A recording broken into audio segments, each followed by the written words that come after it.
That's right, Heidi Jokos. We've got the DA Shadow Minister for Finance joining us this afternoon. Thank you, as always, Dion George, for joining us. Let's start with some of the positives that you thought came out of this particular budget. Well, what we liked is that there is going to be a tax incentive for individuals up to 15,000 to install solar energy solutions, which we think is positive, although we think it's too small because we'd proposed 100,000 Rand. And also the incentives for business to get into renewable energy. We also think that that was very positive. And also positive is that there's going to be more money for the National Prosecuting Authority, because we're going to need it, because we're most likely to be grey listed on Friday, and it is very important that South Africa can bring financial criminals to book. So we thought that was the good stuff. The less good stuff, and I mean, he was talking about being bold, and bold choices need to be made, but there was nothing bold in this budget. In fact, it was a lost opportunity. Because if you look at growth, there were no incentives, for example, for individuals to save domestically. There were no incentives to attract foreign capital either, for example, like scrapping exchange controls. And then, of course, the big issue we discussed this morning was the transfer of debt from Eskom. Now, if you take 250 billion Rand from Eskom and put it onto the national balance sheet, there is no incentive for Eskom to become more efficient. So under the current operating model, that's money that's just going to get wasted. What we wanted to see was structural reform, and then perhaps we could have maybe supported a debt transfer, but under these circumstances, certainly not. Also the bailouts to SAA, the land bank, we won't support that. The post office, we won't support that either, because the money for the post office is not going to go to the individuals in the post office or pay to the medical aid. It's basically to fund the state bank. That's what they want to do. So we won't support that. So on the state-owned enterprises, the minister's been talking about for a long time tough love. Well, where's the sign of that?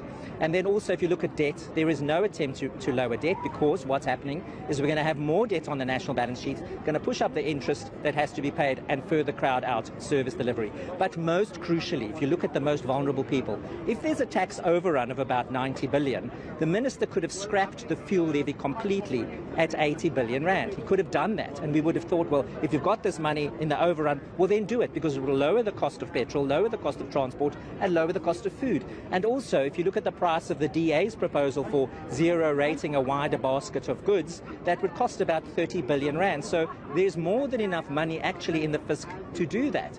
But he didn't do that. So the opportunity was there, and he didn't take the opportunity. So as much as he's talking about we must make choices and it must be bold, there was nothing bold about that budget. Yeah, so it's interesting then that he foresees a growth of 1.4%, where Treasury says growth will only come in at 0.3%. How does he get that optimistic about growth, given the circumstances you just highlighted? Well, if you look at the first line of the budget, not in the speech but in the supplementary papers, he's talking about a 2.5% growth. That's what they've based the numbers on. Now we know that we might not even get any growth at all. We may well go into recession, because we are going to most likely be grey listed on Friday, and the research shows that that could shave off 2% of growth. So the numbers in the budget are actually overstated, and what will happen most likely next year, but we'll see, is that he's going to actually have to cut back on those revenue numbers. So I think they're working off a very optimistic base. Of course, hope is not a strategy. We all want South Africa to be successful, but you can't just hope for it. What is needed is real and tangible things. And like I've said earlier on, all we've asked the minister to do is one thing, one bold thing, and we haven't seen any of that today. So yes, we support the fact that there's no tax increases, but he could have, we're already overtaxed, he could have cut back on the fuel levy, and he could have cut back on those items. So we really don't think he took the opportunity, and that, I think, is a big disappointment, because South Africans are battling right now. Yeah, and then finally, and very briefly if you could, this issue of SAA getting 1 billion Rand, what does this mean when it comes to the consortium that is supposed to be buying out SAA and taking over the operations? Was it necessary? Well, you see, that's the problem. We're not entirely sure of what's going on, and this is very bad for the taxpayer, because, I mean, the taxpayers are paying for this. So I will ask the minister tomorrow, if I have an opportunity in the committee, to ask what is the plan here, because the idea was that there would be no more bailouts, that there would be now this consortium, and that SAA would be able to fly. Clearly not. Clearly there's much more problems than we know. So it's same old, and that's the big disappointment. So we will be asking those questions, obviously, because what we've said before is the time for bailouts are done. There is no more money. So instead of giving that 1 billion Rand to SAA, rather take that money, reduce debt, or give more incentives. For example, increase the rebate. make it 100,000. Makes life easier for everybody. It makes it easier for business to operate, and that's where you get your upside on your growth, especially for smaller businesses. That's what he should have done, but he's not making the right choices, because I think that he's stuck in a political system that isn't working and that he's got no room to maneuver. This budget tells us that politically he has no space to move, and also financially he has no space to move. Very interesting insight. Thank you very much for those insights. That is the DA's Shadow Minister for Finance, Deon George, saying some crucial things out of the budget. I do understand Heidi Jokos is currently with Minister Mameloko Kubai. Yes, indeed. We are joined by the Minister of Human Settlements, Mameloko Kubai. Thank you so much for your time, Minister. What do you make of the speech? The ministers did say that it's not an austerity budget speech. Do you believe so? I think the speech was quite good, especially when you look at, one, the economic issues that we wanted to see. Dealing with ESCOM decisively, as the President has committed, that we've got to be able to look into that. It's quite critical, the ESCOM debt, because remember he gave indication during the MTBPS that he will look into taking some of the debts into. And what is good is that it's just not a free bill. There is conditions that are attached to it, which is good. Seeing how we're dealing with securing the economy, for me, it's quite important. Issues of how allocation into safety and security, dealing with corruption, because that's what from even the economic side of it, economic cluster, and as the NCETC, as we came from conference, we said in order for economic growth, the issue of crime which is sabotaging the economy has to be dealt with. The issues around social relief, the infrastructure budget, for me, because you see the pro-growth investment into the infrastructure, which will help the logistics that he talked about, logistical network industries that he spoke about as well, and also still maintaining the social grant, because while we're dealing with a long-term view of recovering the economy, there's still an issue about poverty, people who are going to bed without food. And therefore the 350, the allocation of the SRD remains critical until we recover the economy, get people back to work. The progress report on Vulindlela is quite good to listen to every time. It's one of the areas on structural reform that we've committed as government as part of the economic reconstruction and recovery plan, to see that we're continuing and giving that feedback. I think for me it was quite important for the Minister of Finance. So you've touched on the issues of infrastructure, of the social grants, which have seen some kind of increase. But would you have wanted, for example, your portfolio to see some kind of further budget allocation? And I ask this in the context of the massive housing crisis that we have. Look, when you look at the infrastructure, I always say don't see human settlements outside infrastructure. He made a reference to one of the projects, which is Lufere. You'd see it's part of the massive infrastructure. He spoke about what we are dealing with, which is disaster management. It's affecting us. The fact that there's been allocation and confirmation of what we are going to do. For example, we've requested to centralize the budget of disasters so that the time we respond to is effective, is efficient, and that's what he has been able to do. So there is a balance between what we are requesting in the broader economy, but also the inclusion of human settlements. I think we are quite in the right track. Okay, thank you so much for your time, Minister. We really do appreciate it, and I think that's a crucial one, Bradan and Rofhiwa, especially because a lot has been damaged with the floods that we have been seeing over the past couple of months. Rofhiwa Madzena, back to you. Thank you very much, Heidi Jokos. We've got Member of Parliament, Mr. Sheikh Imam, this afternoon. Thank you very much for your time.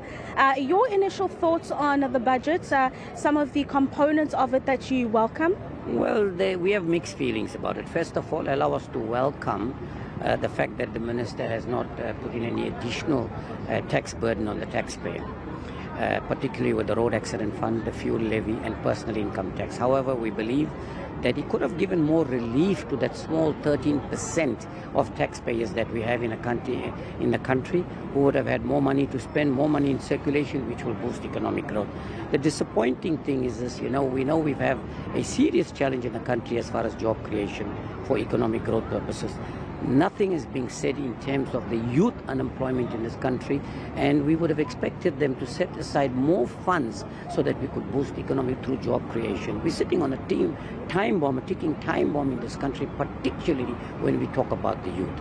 Very importantly, it talks about infrastructure, and a lot of money goes into infrastructure. Once again, I want to reiterate that we do not have the capacity to implement this project. But the other thing that we've got is, which I think we must welcome, is the additional funding for the law enforcement agencies to deal with corruption. However, 100 million rand set aside for SIU, we believe, is not enough, given the mammoth task that SIU is going to be faced with, the high levels of corruption, looting. And we were hoping that, the allocation that is given to local government, it's minimal, it's not enough. More emphasis should be on local government rather than provincial and national government. However, corruption and looting at local government election is a serious problem, and measures must be put in place as far as that is concerned. On the water and sanitation, our concern is that more and more money is being allocated, but no attention is being paid to the fact that we lose an estimated 54% of our water to water leaks. So unless you maintain that infrastructure, putting in new dams and things is not going to solve the problem. Yeah, and then just a final thought from you. Are you encouraged by the socio-economic interventions that have been made by government when it comes to the different grants? There are concerns that a huge amount of the budget goes to paying grants, but I suppose people are just getting poorer in the country based on the current state of affairs. Well, no doubt about it. The rich are getting richer and the poor are getting poorer. And remember, you cannot rely on social assistance or handout. People want to be more productive. They want their dignity and identity back. They want to earn. And the amounts that we're allocating them, they certainly can't survive on this.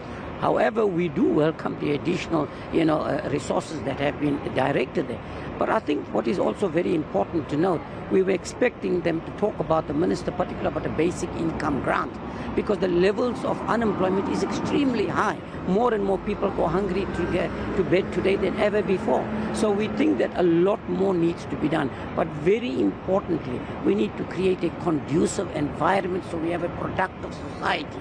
People cannot survive on 600 and 700. It's not possible. Absolutely not. Thank you very much for your time, Mr. Sheikh Imam. If I can ask you to step aside, thank you for your time, and bring in the Commissioner, the SARS Commissioner, Edward Kieswetter. Thank you very much for joining us this afternoon. Perhaps let's start with your initial thoughts on the budget, the various allocations, SARS benefiting there as well today. I think, first of all, delivering a budget is always a balancing act. And I think the Minister, in the way that he has maintained his commitment towards fiscal integrity over the long term, has played a very important role by addressing the additional demands. For example, you have heard the investment in Eskom through strengthening his balance sheet, but also encouraging and incentivizing South Africans to become less dependent on the grid, to relieve some of the load-shedding pressures, and being incentivized to make an investment in solar and other renewables. So that's an important issue. The other important messaging in the budget is strengthening the enforcement capability of the state through the investment in the Defence Force, in the South African Police Service and the NPA, as well as in SARS, to strengthen to address the illicit and criminal sector in our economy, which unfortunately have proliferated in the last few years. But for us, where we are really, I think, pleased, is that the additional 93 billion that SARS will collect this year means it's 93 billion that the Minister doesn't have to go and borrow from the expensive markets, which means it's just a little bit less of a burden on the next generation by the unsustainable debt servicing costs. So overall, I think the Minister has been able to address some of the needs that the country desperately requires attention to be paid, whilst being able to draw on the performance of revenue through the collection efforts of SARS, helped by the economy, specifically in the mining, manufacturing and financial services sector. So all in all, we are able to make a stride forward, and I think an important message to the many poor and vulnerable in South Africa is once again the budget is able to spend more than 50 cents in every rand towards the social dividend, which means that the 29 million people who is unable to find or not able through their age to employ and earn a decent living is able to find a safety net through the state. Whilst that is unsustainable in the long term, at least it addresses the short-term need. Yeah. Commissioner, I just want to address something you alluded to a little bit earlier on the investment into Eskom so that we can try and alleviate some of the issues around the power cuts. You had indicated previously that the power cuts and the constant power cuts may have an impact on collection. We are going to be seeing a solid fiscal year, as you just mentioned, with the surplus that we'll be getting. But the super cycle in the commodities is coming to an end. And do you still have the concerns that SARS may struggle to collect as much as it so can? Let's just put that in context. The commodity cycle still has maintained some buoyancy post-COVID. At least it has now started with drawing back, but we are still significantly above that. Where we draw our confidence on is the commodity cycle has given us a little bit of space, has given the minister some fiscal room, but underlying that is the ongoing improvement in revenue collection. This year to date, we can show through discrete actions 167 billion rand that will be contributed through the efforts of SARS. So whilst the commodity and economy has given us a little bit of space, the underlying confidence comes from an ever-improving collection activities and a better SARS.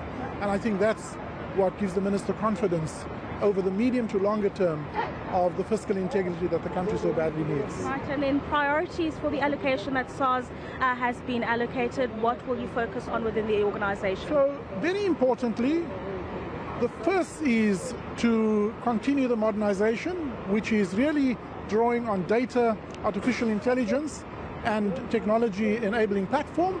We can accelerate that both in the tax as well as the customs area, but also to upskill our staff.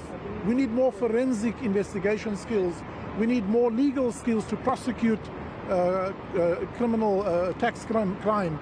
We need to improve our service to allow taxpayers to have a better experience through SARS. So overall, it is about building a evidence-based operating model that draws on the best of people, but also augmenting the effort of people with artificial intelligence, and we cannot process the inordinate volumes of work that SARS has to do in manual and outdated ways.